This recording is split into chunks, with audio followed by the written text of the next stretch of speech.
Mi hermano desalojó a mis padres de 80 años de la casa que les regalé. Yo la necesito más, soy el hombre de la casa, así que cancelé la hipoteca y ahora está en la calle con su familia. Si aún no estás suscrito al canal, haz clic en el botón de suscripción y activa la campanita para no perderte ninguna de nuestras historias. Tu apoyo significa todo para nosotros.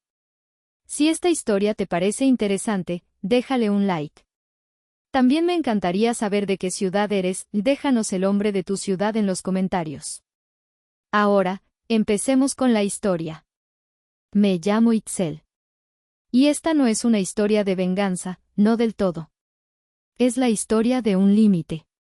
Mi hermano desalojó a mis padres de 80 años de la casa que les regalé. Yo la necesito más, soy el hombre de la casa, me dijo. Así que cancelé la hipoteca y ahora está en la calle con su familia. La lluvia golpea con furia el ventanal de mi apartamento en la Ciudad de México. Es un piso 22, un nido de cristal y acero que se siente tan alto y tan solo como mi propia vida. Acabo de colgar el teléfono.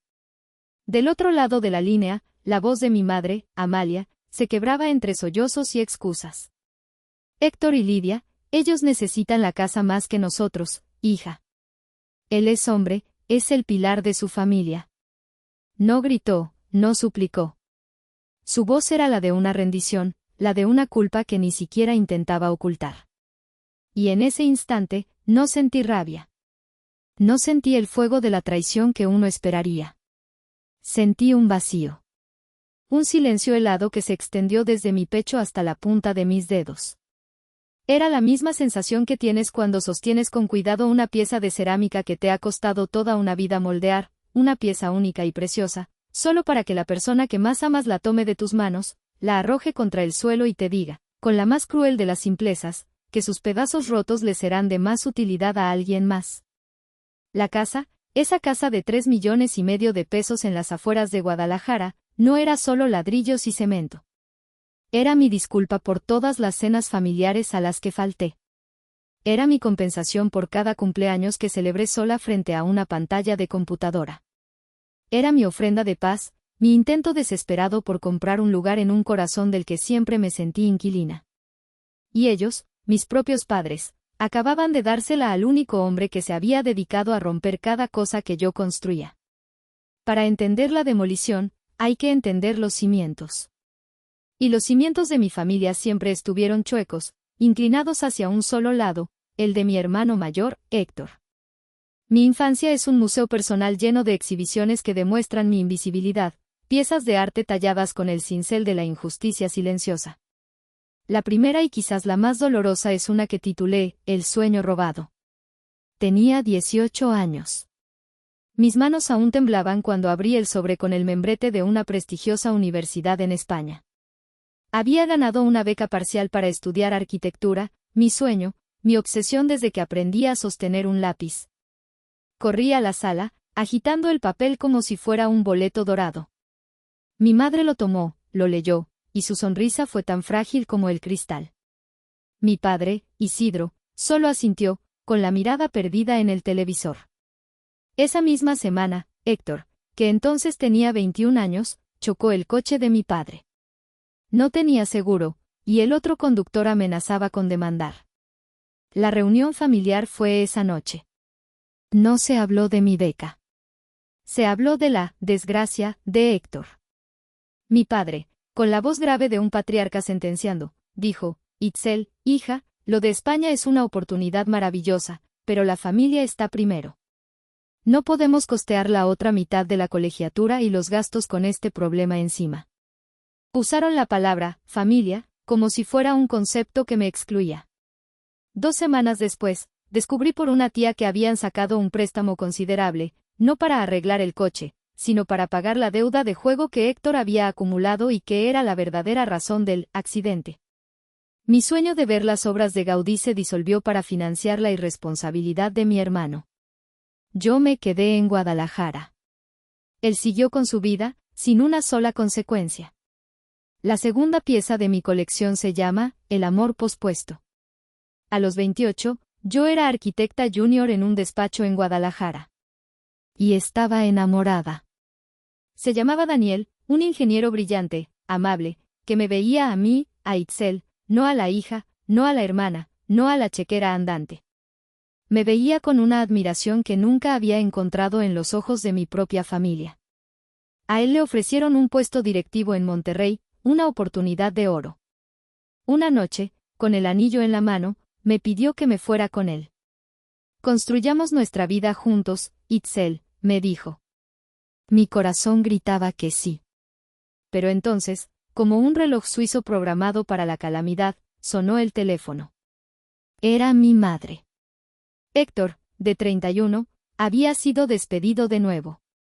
Su esposa, Lidia, estaba embarazada de su primer hijo y amenazaba con dejarlo. No sé qué vamos a hacer, hijita, lloraba mi madre. Tu hermano está destrozado. Necesita nuestro apoyo. Apoyo. Esa palabra que en mi familia era un sinónimo de dinero de Itzel. Pasé la noche en vela, mirando el anillo en mi dedo y sintiendo el peso de una obligación que yo no había elegido. Al día siguiente, le devolví el anillo a Daniel. No puedo, le dije. Me necesitan. Él me miró con una tristeza infinita y pronunció las palabras que se convertirían en una profecía: te amo, Itzel, pero nunca serás mía del todo. Siempre pertenecerás a las cargas que ellos te imponen. Se fue. Y con él, se fue una versión de mi vida que nunca conocería. La tercera y más constante exhibición es una colección de transferencias bancarias titulada Contribuciones Anónimas. Desde mi primer sueldo, una parte considerable iba a parar a la cuenta de mis padres. Al principio, era para ayudar con los gastos. Pero pronto se convirtió en el fondo de rescate personal de Héctor. Cada vez que él emprendía un nuevo negocio fallido, un food truck que nunca salió del garaje, una tienda de playeras online con diseños que nadie compró, una inversión en criptomonedas que resultó ser una estafa, el patrón era el mismo. Mi madre me llamaba, la voz cargada de angustia. Me contaba la última catástrofe de Héctor, y terminaba con la misma frase: ay, mi amor, si pudieras apoyarnos con un poquito este mes. Y yo, la tonta, la hija invisible que creía que el amor se ganaba con ceros a la derecha, transfería el dinero. No era un poquito. Eran mis vacaciones canceladas, el coche que no me compraba, los lujos que veía a mis colegas disfrutar.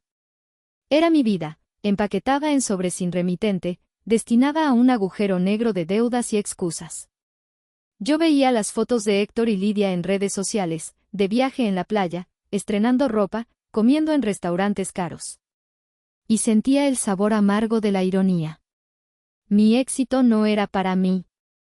Era el andamio que sostenía la fachada de su fracaso. Y lo peor de todo es que yo misma había construido ese andamio, viga por viga, sacrificio por sacrificio. A los 33 años, después de una década de trabajo implacable, decidí que era suficiente de pequeñas reparaciones. Era hora de construir una fortaleza. La idea nació una tarde lluviosa, visitando a mis padres en el departamento rentado en el que habían vivido por 40 años. Vi a mi madre batallar para cerrar una ventana que no ajustaba bien, dejando entrar una corriente de aire helado. Vi a mi padre subir con dificultad los 3 pisos de escaleras, deteniéndose a mitad de camino para recuperar el aliento. Y en ese momento, tomé la decisión más grande y más tonta de mi vida. Les compraría una casa. No sería un regalo, sería un monumento. Un monumento a mi amor, a mi sacrificio. Un edificio tan grande y tan sólido que finalmente tendrían que verme. Tendrían que reconocer que la hija invisible era la que podía mover montañas. El proceso fue una obsesión que consumió cada fibra de mi ser durante un año. Me convertí en una máquina de producir. Acepté proyectos que nadie quería, trabajé fines de semana, dormí en mi escritorio más noches de las que puedo contar. Mi vida social se evaporó. Mis amigos dejaron de llamarme. El café se convirtió en mi principal grupo alimenticio. Cada peso que ganaba iba a una cuenta de ahorros que crecía con una lentitud desesperante. Rechacé una oferta para asociarme en un pequeño despacho de diseño, uno que me habría permitido hacer la arquitectura creativa que amaba, para quedarme en la firma corporativa que me pagaba el doble, pero que me mataba el alma lentamente. Era un trueque, mi pasión por su comodidad. finalmente, encontré el lugar perfecto. Una casa de un solo piso en un fraccionamiento tranquilo en Tlajomulco, a las afueras de Guadalajara. No era una mansión, pero era un hogar. Tenía un pequeño jardín trasero donde imaginaba a mi madre plantando sus geranios, un porche donde mi padre podría leer el periódico al sol. Tenía 2 recámaras amplias y un baño adaptado para personas mayores. El precio era de 3,5 millones de pesos. La cifra me dejó sin aliento. El enganche vació mi cuenta de ahorros hasta el último centavo. La hipoteca, de 25,000 pesos mensuales, representaba más de la mitad de mi sueldo. Pero cuando firmé los papeles, sentí una euforia que nunca había experimentado. Estaba comprando mi redención. El día que les di la sorpresa, los engañé diciéndoles que íbamos a una comida especial. En el coche, les pedí que se pusieran un pañuelo en los ojos. Protestaron, rieron, pero accedieron. Conduje con las manos sudando sobre el volante hasta la puerta de su nuevo hogar. Los guié por el sendero de piedra. Saqué la llave, que se sentía sagrada en mi mano, y abrí la puerta. El olor a pintura fresca y a promesas nos recibió. Los llevé al centro de la sala y les quité las vendas. El silencio fue total. Mi madre se llevó las manos a la boca, sus ojos recorriendo las paredes blancas, el piso brillante. Mi padre se quedó inmóvil, sus hombros empezaron a sacudirse. Estaba llorando. ¿Qué es esto, Itzel?, susurró mi madre. Es suya, dije, y las lágrimas que había contenido por años finalmente corrieron por mis mejillas. Es su casa. Se acabaron las rentas, las goteras, las escaleras. Mi madre se derrumbó en mis brazos, llorando con un alivio tan profundo que dolía. Mi padre se acercó y me envolvió en un abrazo que me partió los huesos y me reconstruyó el alma. Oh, eso creí. Mientras me abrazaba, con la cara húmeda pegada a mi hombro, susurró unas palabras que, en ese momento, ignoré. Pero que ahora resuenan en mi cabeza como una sentencia: estoy tan orgulloso de ti, mi niña. Pero, tu hermano, ¿cómo se sentirá Héctor con todo esto? Incluso en mi momento de mayor triunfo, en el clímax de mi sacrificio, su primer pensamiento fue para él. Fue la primera grieta en los cimientos de mi sueño. Y yo, cegada por la felicidad, no quise verla. La vida, o más bien mi carrera, me alejó físicamente de mi obra maestra.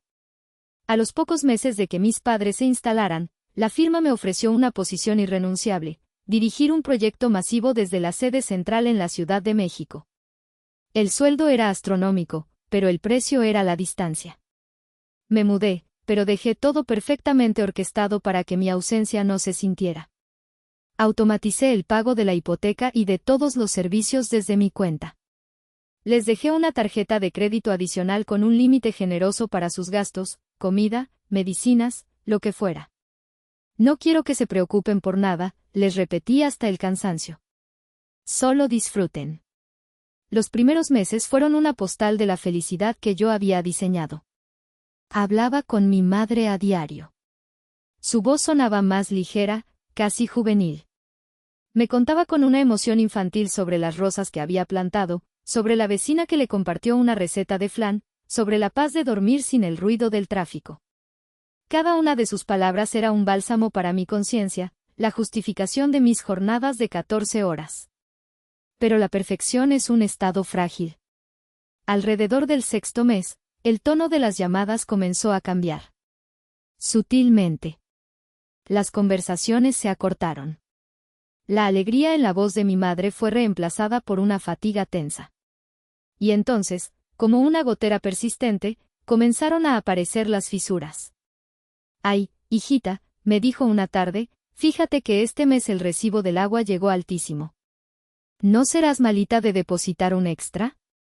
Me pareció raro, se suponía que estaba domiciliado, pero no quise discutir. Claro, mamá, le dije, y transferí el dinero. 2 semanas después, fue el gas. Luego, la cuenta del supermercado. Todo está carísimo, Itzel, el dinero ya no rinde, se quejaba. Y fue entonces cuando empezó el verdadero trabajo de manipulación, tan sutil que al principio no lo noté. Mi madre comenzó a tejer una narrativa. En cada llamada, insertaba pequeñas anécdotas sobre Héctor y su familia. Pobrecito tu hermano, el departamento que rentan tiene mucha humedad, el niño se la pasa enfermo. Oh, los vecinos de Héctor son muy ruidosos, Lidia no puede ni dormir. No como nosotros, que aquí tenemos una paz bendita. No eran quejas directas, eran comparaciones. Estaba construyendo un puente de culpa, ladrillo a ladrillo, entre la comodidad de ellos y la precariedad de él. Estaba preparando el terreno para la invasión. Y yo, a 600 kilómetros de distancia, atrapada en mi propia burbuja de trabajo, solo escuchaba las palabras, sin entender la arquitectura de la traición que se estaba edificando en mi propia casa. La llamada que hizo que todo el edificio se viniera abajo llegó un martes por la noche. Yo acababa de salir de una junta que se había extendido hasta las 10. Estaba agotada, hambrienta, y solo quería llegar a mi silencioso apartamento. Vi el nombre de mi madre en la pantalla y contesté con un cansancio que no pude disimular. Hola, ma. ¿Todo bien? Del otro lado de la línea, no hubo respuesta inmediata. Solo un sollozo ahogado. Mi corazón dio un vuelco. ¿Mamá? ¿Qué pasa? ¿Papá está bien? Sí, tu padre está bien, dijo finalmente, con la voz rota. Soy yo, Itzel, no sé cómo decirte esto. El silencio que siguió fue denso, pesado. Podía escuchar el tic-tac de un reloj en su fondo, contando los segundos hacia la detonación. Hija, necesito que nos mandes dinero.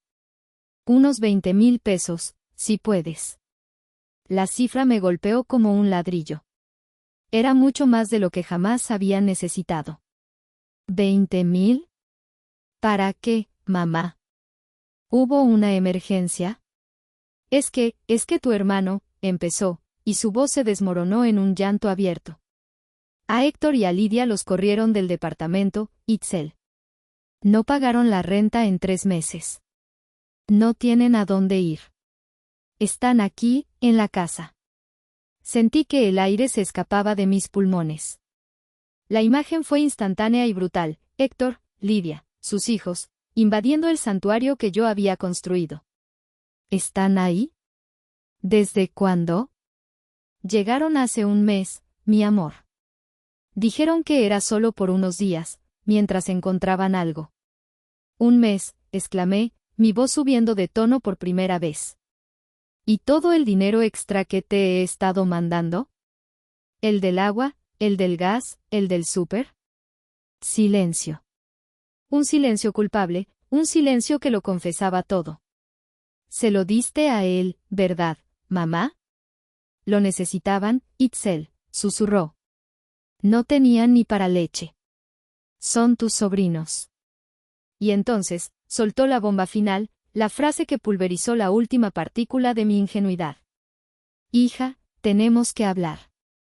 Las cosas aquí han cambiado. Tu hermano y Lidia, ellos creen que sería mejor si se quedan aquí permanentemente. Y tu papá y yo, bueno, nosotros ya estamos viejos. Quizás lo mejor sea que regresemos al departamento de antes. No pude responder. Estaba paralizada por una incredulidad tan vasta que parecía un océano. Me estaban pidiendo que entregara mi sueño, mi sacrificio, mi vida entera, en bandeja de plata. Voy para allá, dije, con una voz que no reconocí, una voz fría, metálica. El fin de semana estoy en Guadalajara. No, gritó ella, con un pánico que lo confirmó todo. No vengas, hija, por favor. Todo está bien, lo arreglaremos. Pero ya era tarde. El sonido de su pánico fue la sirena que anunciaba el derrumbe. Y yo iba a estar ahí para ver los escombros con mis propios ojos. Conduje las 6 horas de la Ciudad de México a Guadalajara en un trance de furia helada. No puse música.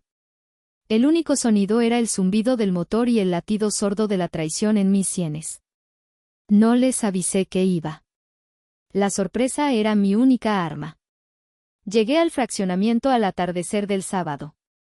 Desde la esquina, vi la casa. Mi casa. Y sentí una punzada. El jardín, que mi madre había jurado llenar de flores, estaba seco, con parches de tierra amarillenta. Un triciclo de plástico, volcado y sucio, bloqueaba el sendero de la entrada. Estacioné al otro lado de la calle y me quedé observando. La puerta se abrió y salió Lidia, mi cuñada.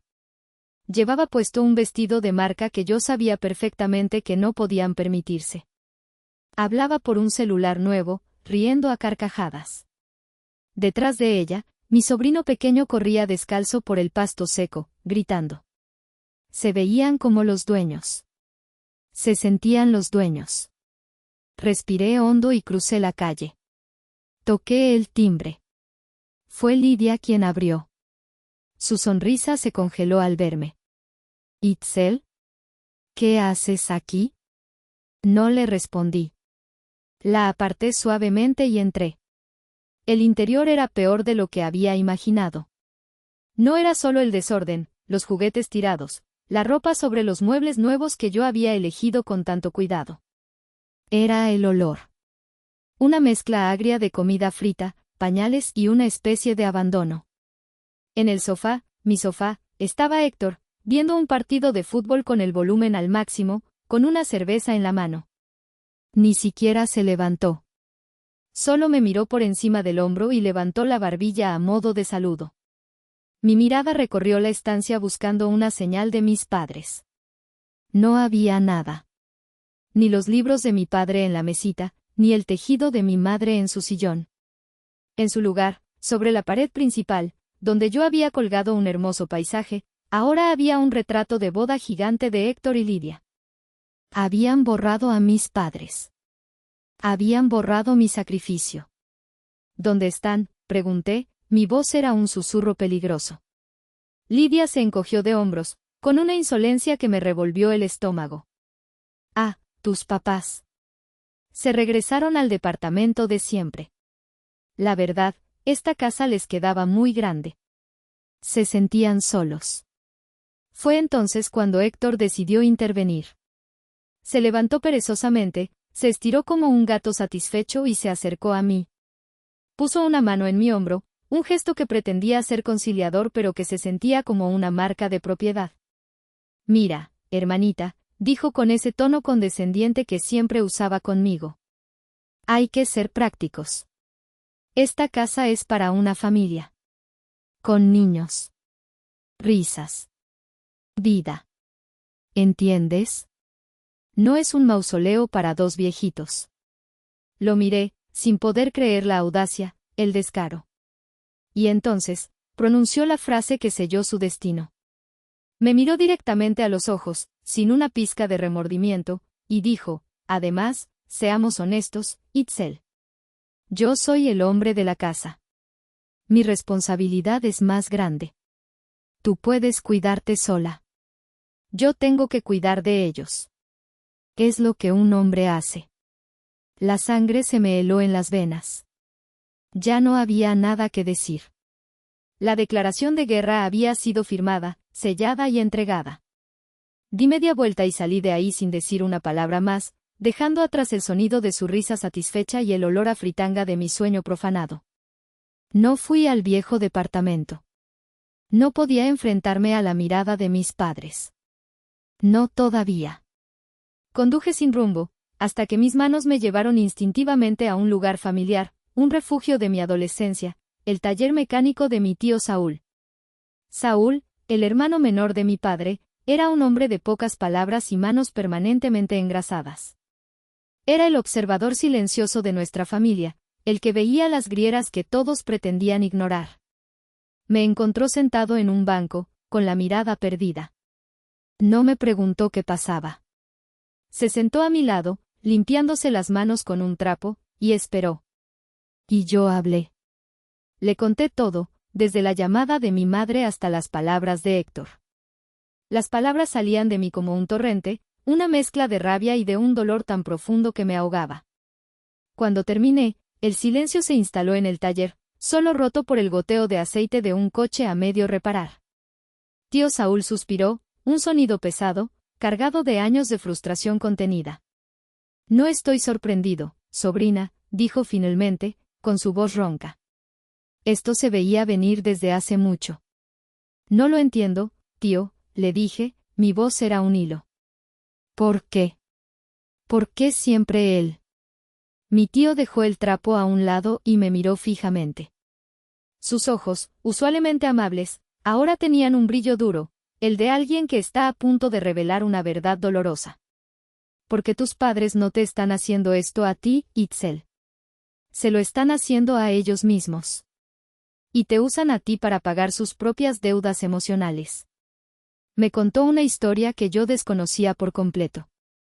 Me habló de la juventud de mi padre, de cómo siempre soñó con tener un negocio propio y fracasó estrepitosamente, quedando endeudado y humillado. En Héctor, dijo mi tío, tu padre no ve a tu hermano. Ve una segunda oportunidad para sí mismo.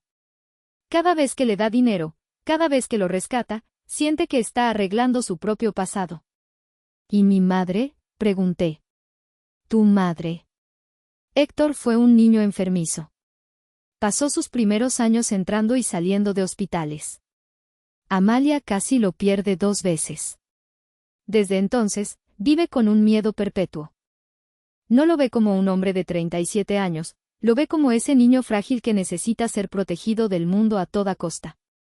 Su favoritismo no es amor, Itzel, es miedo. Y entonces, me dio el golpe de gracia. Hace 10 años, poco después de que te fuiste a trabajar, Héctor se metió en una tanda que resultó ser una estafa. Perdió casi 200,000 pesos. ¿Sabes de dónde salió ese dinero? Negé con la cabeza, aunque ya me temía la respuesta. Tus padres sacaron todos sus ahorros de toda la vida. El dinero para su vejez. El dinero que a ti siempre te dijeron que no existía. Se lo dieron todo a él. Y se quedaron en ceros. 200,000 pesos. La revelación no me dolió. El dolor ya estaba más allá de su capacidad. Lo que sentí fue una claridad absoluta, una lucidez fría y aterradora. La última pieza del rompecabezas había encajado. No era que no me quisieran. Era algo mucho peor. Para ellos, yo era la inversión segura, la póliza de seguro que siempre pagaría. Héctor era la deuda incobrable, el pozo sin fondo en el que arrojaban todo lo que tenían con la vana esperanza de llenarlo. Mi tío Saúl puso una mano sobre mi hombro. Ellos no son malas personas, sobrina. Solo son débiles, y están ahogados en sus propios miedos y arrepentimientos. Pero eso no te da a ti la obligación de ahogarte con ellos. Sus palabras fueron como una llave. Y en ese taller, con olor a gasolina y a verdades amargas, sentí como la última de mis cadenas se rompía. Ya no era la hija. Ya no era la hermana. Era simplemente Itzel. Y estaba libre. Esa noche no volví a mi antiguo cuarto. Me registré en un hotel impersonal en el centro de Guadalajara. Necesitaba un espacio neutral, un lugar sin fantasmas. No lloré. Las lágrimas se habían secado, dejando en su lugar un desierto de resolución. Abrí mi laptop y pasé horas revisando mis finanzas, mis proyectos, mi vida. Vi los números, las fechas, y todo contaba la misma historia, una vida dedicada a construir un sueño para otros. Encima de la cama, extendí los planos originales de la casa, los que había dibujado a mano, llenos de notas y de ilusiones. Al lado, puse una foto vieja, la única que conservaba de Daniel, mi exprometido. Y junto a ella, la carta de aceptación de la Universidad de España. Eran los fantasmas de las vidas que no había vivido. Cerca de la medianoche, tomé el teléfono. No busqué el número en mis contactos. Lo marqué de memoria. El número de la línea de atención a clientes de mi banco, disponible 24/7. Una voz somnolienta y automatizada me guió por un menú de opciones. Finalmente, un operador humano contestó. Buenas noches, mi nombre es Ricardo, ¿en qué puedo ayudarle? Mi voz, cuando salió, me sorprendió a mí misma. Era calmada, precisa, desprovista de cualquier emoción. Buenas noches, Ricardo. Hablo para solicitar información sobre mi crédito hipotecario, número 74-83-91. Hubo un tecleo del otro lado. Sí, señorita Itzel, aquí lo tengo. ¿Cuál es su consulta? Hice una pausa, no por duda, sino para saborear el poder irreversible de las palabras que estaba a punto de pronunciar. Quisiera saber cuál es el procedimiento para suspender los pagos. Silencio. Pude imaginar al operador Ricardo parpadeando, confundido. Probablemente estaba acostumbrado a súplicas, a peticiones de prórrogas. No a una rendición voluntaria. Disculpe, dijo, ¿suspender? Eso es exactamente lo que dije, respondí. Ya no voy a pagar más. Quiero que el banco proceda como corresponda.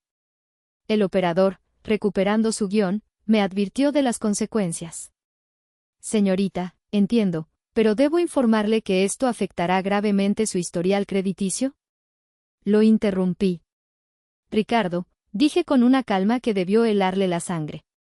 Hay cosas en la vida mucho más importantes que el historial crediticio. Por ejemplo, la autoestima. Gracias por su tiempo. Y colgué. La decisión estaba tomada. La casa, mi monumento, se convertiría en un arma. Y yo acababa de apretar el gatillo. Si llegaste hasta esta parte del video, significa que realmente te interesó la historia. Cuéntame en los comentarios qué opinas, escribe el número 1 para saber que estás aquí o dime desde qué parte de tu país me estás viendo. También puedes dejar cualquier pregunta y la responderé.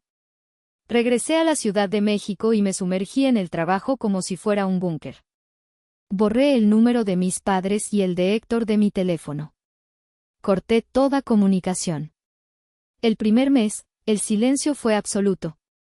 El banco, puntual como siempre, envió el primer aviso de pago vencido a la casa. Me imaginé a Lidia sacándolo del buzón, riéndose y arrojándolo a la basura. En su universo, yo solo estaba haciendo un berrinche. La niña buena, la tonta útil, tarde o temprano entraría en razón. Pero el berrinche continuó. Al finalizar el segundo mes, con el segundo aviso en camino, la primera ofensiva llegó. Pero no vino de Héctor, sino de su principal general, mi tía Belén, la hermana mayor de mi madre. La matriarca no oficial de la familia, una mujer cuya vida giraba en torno al que dirán y a mantener las apariencias. Su llamada entró un domingo por la tarde, interrumpiendo la primera tarde de paz que había tenido en meses. Itzel, soy tu tía Belén, dijo, omitiendo cualquier saludo. Su voz era dura, acusadora.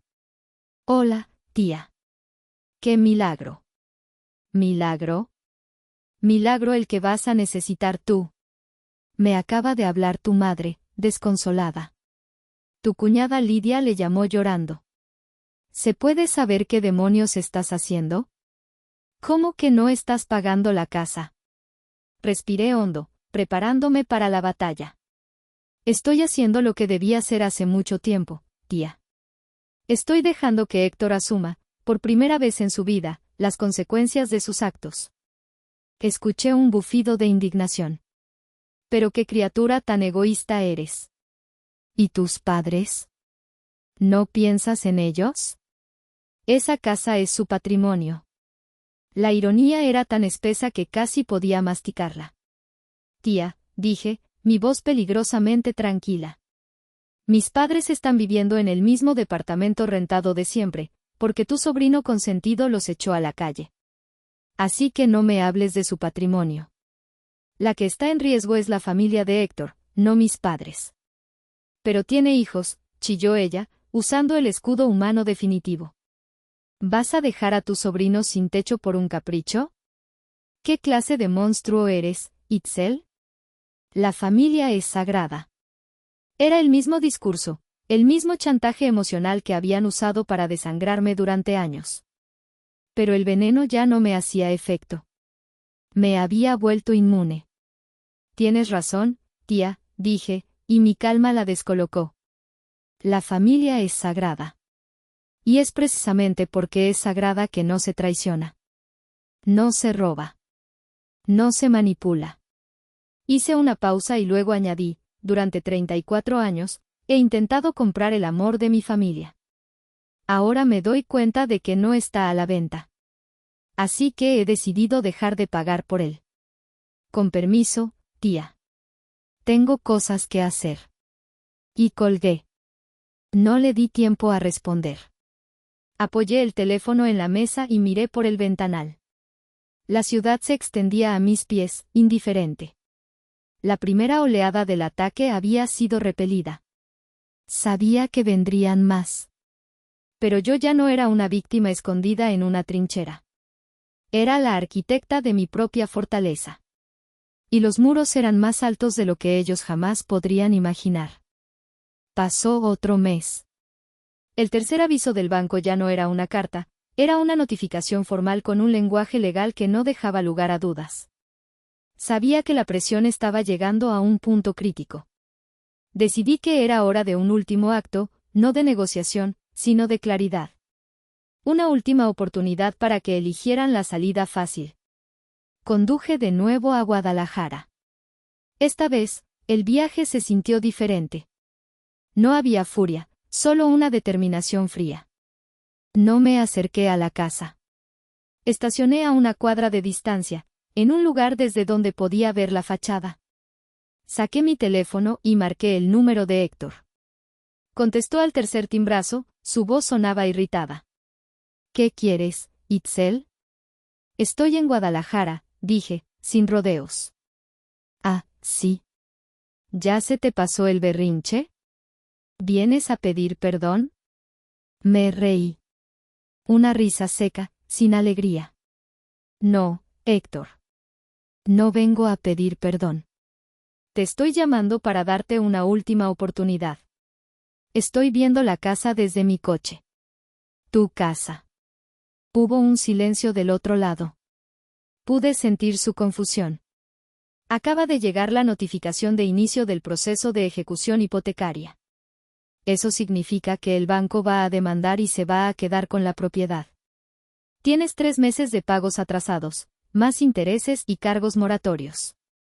La deuda asciende a casi 100,000 pesos.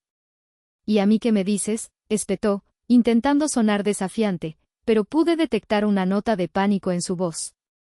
Te lo digo a ti porque te voy a proponer un trato, continué, mi voz era la de un cirujano explicando un procedimiento. Tienes exactamente 3 semanas, hasta el día 15 del próximo mes, para hacer 3 cosas. 1. Empacas tus cosas y las de tu familia. 2. Sacas a mis padres del viejo departamento y los regresas a esta casa. 3. Limpias la casa y la dejas exactamente como la encontraron. Si haces esas 3 cosas, yo llamaré al banco, negociaré un plan de pagos para el adeudo y reanudaré la hipoteca. La casa volverá a ser de ellos y todo esto habrá sido una mala pesadilla. Esperé su respuesta. Podía oír su respiración agitada. Estaba calculando, sopesando. Su orgullo contra su supervivencia. ¿Y si no lo hago?, desafió, su ego tomando la delantera. Me encogí de hombros, aunque no pudiera verme. Si no lo haces, entonces espero que a Lidia le guste el color de las notificaciones de desalojo, porque es lo único que recibirán en el buzón. La casa es tuya, dijiste. El hombre de la casa. El pilar. Pues demuéstralo, Héctor. Págala. Hubo un largo silencio. Podía oír a Lidia de fondo preguntando con quién hablaba. Él no respondió. Estaba atrapado. Su arrogancia le impedía ceder, pero su realidad le impedía pagar. Sigues siendo la misma amargada de siempre, Itzel, susurró finalmente, con veneno en la voz. Tienes razón, le respondí. Y tú sigues siendo el mismo. Tic, tac, Héctor. El tiempo corre. Colgué. No esperé su respuesta. Arranqué el coche y me alejé de la calle, del fraccionamiento, de él. Le había dado una salida. Una puerta de emergencia claramente señalizada. Sabía, en el fondo de mi alma, que su orgullo era tan grande que preferiría arder en el incendio antes que usarla. Las 3 semanas transcurrieron en un silencio absoluto. Héctor eligió el orgullo. O quizás, en su delirio de hijo dorado, realmente creyó que yo no sería capaz de llegar hasta el final, que en el último minuto aparecería un cheque mágico mío para salvarlo, como siempre había ocurrido. Se equivocó de manera catastrófica. El día 16 del mes, a primera hora de la mañana, recibí la llamada que estaba esperando. Era el señor Morales, el ejecutivo de la división hipotecaria del banco. Su voz era cortés, pero firme como el acero. Señorita Itzel, buenos días. Le hablo para informarle que, al no haberse registrado ningún pago ni comunicación de su parte, y habiendo vencido el plazo de la última notificación, hemos turnado su caso a nuestro departamento jurídico. El día de hoy se ha presentado formalmente la demanda para la ejecución de la garantía hipotecaria. Entiendo, respondí, mi pulso inalterado. El proceso legal tomará su curso. El primer paso será una notificación judicial entregada por un actuario en el domicilio. A partir de ahí, correrán los plazos legales. Perfecto, señor Morales. Le agradezco que me mantenga informada. Colgué. La máquina se había puesto en marcha. Una bestia burocrática y legal que ya nadie podía detener. Pasaron 2 semanas más. Una tarde de viernes, mientras revisaba unos planos en mi oficina, mi celular vibró. Era un número desconocido de Guadalajara. Contesté. Itzel. La voz al otro lado era irreconocible. Era un graznido de pánico, un sollozo ahogado. Era Héctor. ¿Qué quieres?, pregunté, sin molestia, sin simpatía. Con una neutralidad absoluta.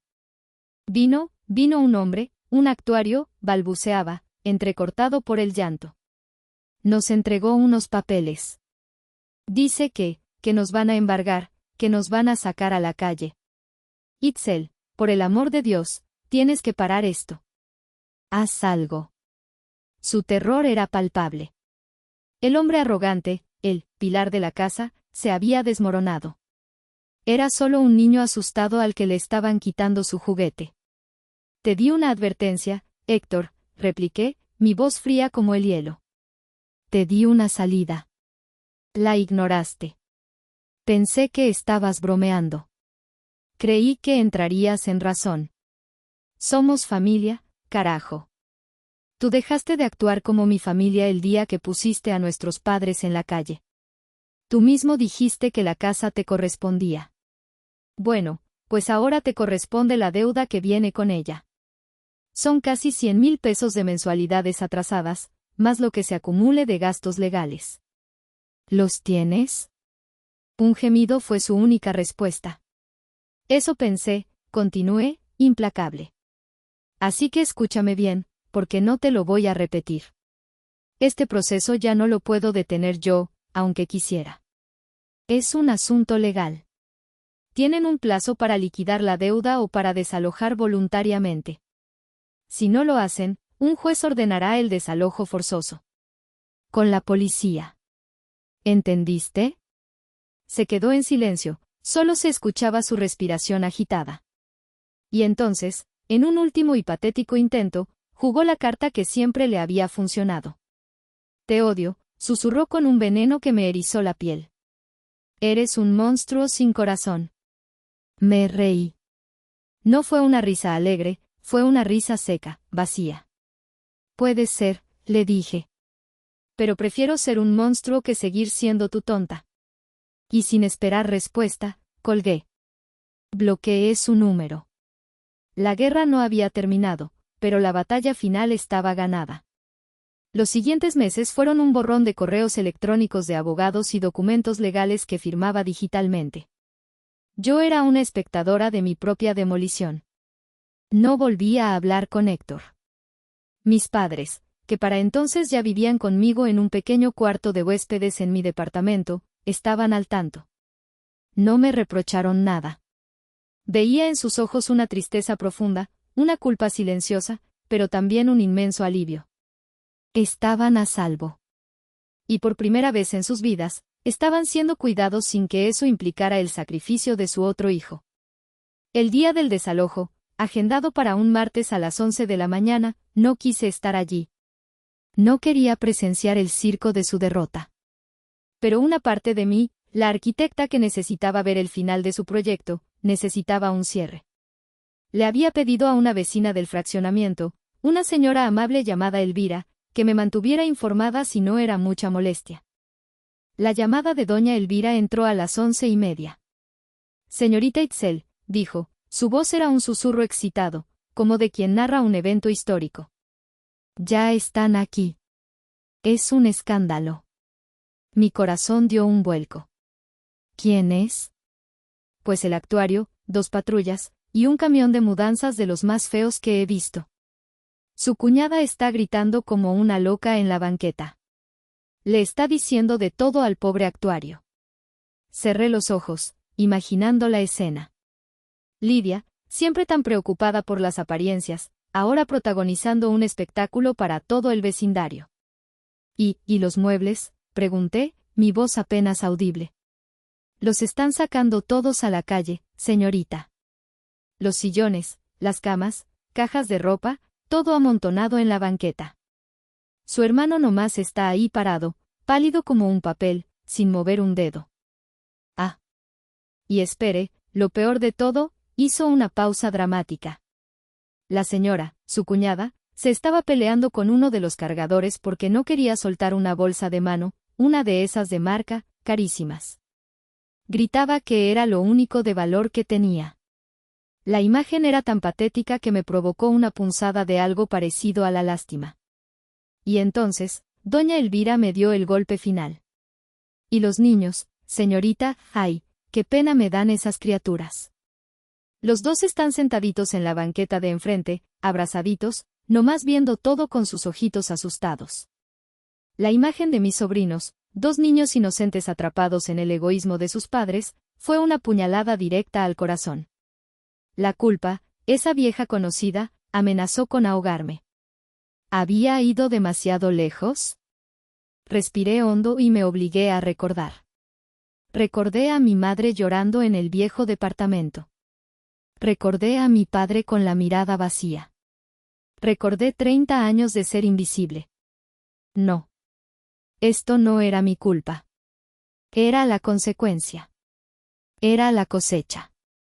Esa misma tarde, llamé a mi tío Saúl. Le pedí un favor. Le transferí una cantidad considerable de dinero y le di instrucciones precisas para que abriera una cuenta de ahorros a nombre de mis 2 sobrinos, una cuenta que él administraría hasta que cumplieran la mayoría de edad. Yo no era un monstruo. Simplemente, había aprendido a dirigir mi ayuda a quienes realmente la merecían, las víctimas inocentes, no los verdugos. Pensé que después del desalojo, del cataclismo, vendría el silencio. Que Héctor y su estela de caos finalmente se disolverían en el éter. Pero un mes después, cuando la polvareda legal comenzaba a asentarse, mi teléfono sonó. Era un número desconocido. Una parte de mí supo de inmediato quién era. Bueno, contesté, mi voz era una muralla. Itzel, soy yo. Era Héctor. Pero no era su voz. Era el eco de su voz, un hilo débil, despojado de toda la arrogancia, de toda la soberbia.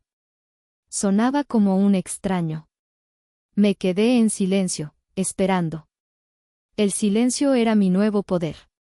Te llamo porque no sé qué más hacer, continuó, su voz quebrándose. Estamos viviendo en un cuarto de azotea que nos prestó una comadre de Lidia. Damián no encuentra trabajo. A veces no tenemos ni para darles de comer a los niños. Hizo una pausa, esperando una reacción de mi parte. No le di ninguna. El silencio se alargaba, denso, incómodo para él, fortalecedor para mí. Por favor, Itzel, suplicó, y por primera vez en mi vida, escuché la desesperación pura en su voz. Ayúdame. Préstame algo de dinero. Solo para empezar de nuevo. Te lo juro por mi vida que te lo pago. Haré lo que sea. Por mis hijos te lo pido. No por mí, por ellos. Y entonces, como un actor de método en el acto final de su tragedia, sucedió. Escuché de fondo el llanto suave de mi sobrino, el más pequeño. Y luego, su vocecita, tan clara, tan inocente, tan perfectamente sincronizada que parecía ensayada, Mami, ¿cuándo vamos a volver a nuestra casa bonita? Ese sonido fue un torpedo diseñado para hundir mi resolución. Fue la prueba de fuego, la tentación final. La vieja Itzel, la salvadora, la que no soportaba el sufrimiento ajeno, luchó por salir de su tumba. Sentí un nudo en la gargadura, mis ojos se llenaron de lágrimas. Por un instante, un microsegundo, estuve a punto de ceder. A punto de decir, sí. Pero entonces, respiré. Y recordé. Recordé la cara de Daniel yéndose para siempre. Recordé la carta de la universidad en España. Recordé el susurro de mi padre el día que le entregué la casa. Recordé a mi tío Saúl y su historia de los 200,000 pesos. Y entendí. Ayudarlo ahora no sería un acto de bondad. Sería un acto de masoquismo. Sería volver a poner el cuello en la guillotina. Sería enseñarle que, sin importar lo que hiciera, yo siempre estaría ahí para limpiar su desastre. Me sequé una lágrima furtiva, y mi voz, cuando hablé, fue tan firme y tan tranquila como nunca antes en mi vida. Lo siento mucho por los niños, Héctor. De verdad que sí, dije, y era cierto. Pero mis sobrinos son el resultado de tus decisiones, no un escudo para que te escondas detrás de él. No voy a ayudarte. No voy a prestarte dinero. No voy a ser tu red de seguridad. Nunca más. Pero, somos hermanos, susurró, como un último y débil intento. No, Héctor, respondí. Tú y yo dejamos de serlo hace mucho tiempo. Que te vaya bien. Y antes de que pudiera decir una palabra más, colgué. Inmediatamente, bloqueé el número. Acababa de cortar el último cordón umbilical tóxico que me ataba a mi pasado. Era libre. La vida sin el drama constante de Héctor era silenciosa. Al principio, el silencio era extraño, casi incómodo, como un miembro fantasma. Estaba tan acostumbrada a vivir en alerta, esperando la siguiente crisis, que la paz me parecía antinatural. Pero poco a poco, empecé a habitarla. Mis padres florecieron en la calma de mi apartamento. Mi madre convirtió mi pequeño balcón en un jardín colgante, un oasis de verdor en medio del concreto. Mi padre descubrió una pasión tardía por armar rompecabezas de miles de piezas. Su presencia se convirtió en un consuelo, no en una carga. A veces, por la noche, los escuchaba hablar en voz baja en su cuarto. Había tristeza en sus voces, y un arrepentimiento que quizás nunca verbalizarían por completo. Nuestra relación nunca volvería a ser la de antes, estaba fracturada, pero sobre las ruinas habíamos construido algo más honesto, más real. Un sábado por la tarde, 6 meses después del desalojo, hice algo que la vieja Itzel nunca se habría permitido. Me inscribí en una clase de salsa. Siempre había querido aprender, pero nunca tuve el tiempo, el dinero o, para ser honesta, la energía mental. La primera clase fue un desastre de pies torpes y giros descoordinados. Pero en medio del caos, rodeada de extraños, riéndome de mi propia torpeza, me sentí increíblemente ligera. El profesor, un hombre mayor con una sonrisa contagiosa, se acercó y me dijo, no lo pienses tanto, arquitecta. Siente la música. Deja que te guíe. Y en ese momento, lo entendí. Toda mi vida había estado pensando, calculando, construyendo para los demás. Nunca me había permitido sentir la música. Cerré los ojos. Dejé de contar los pasos. Y por primera vez, empecé a bailar. Y mientras giraba en esa pista de baile anónima, no estaba bailando salsa. Estaba bailando al ritmo de mi propia vida. Una vida que me había costado una casa, una familia, un hermano. Pero que me había devuelto algo infinitamente más valioso, a mí misma. Sé que mi decisión fue dura. Sé que muchos me llamarán un monstruo, una hermana sin corazón. He pasado noches en vela pensando en mis sobrinos. Pero luego veo la paz en los ojos de mis padres, siento la calma en mi propio pecho, y les pregunto a ustedes, después de escuchar mi historia, una vida entera de ser el pilar invisible, díganme, con la mano en el corazón, ¿realmente fui yo la villana aquí?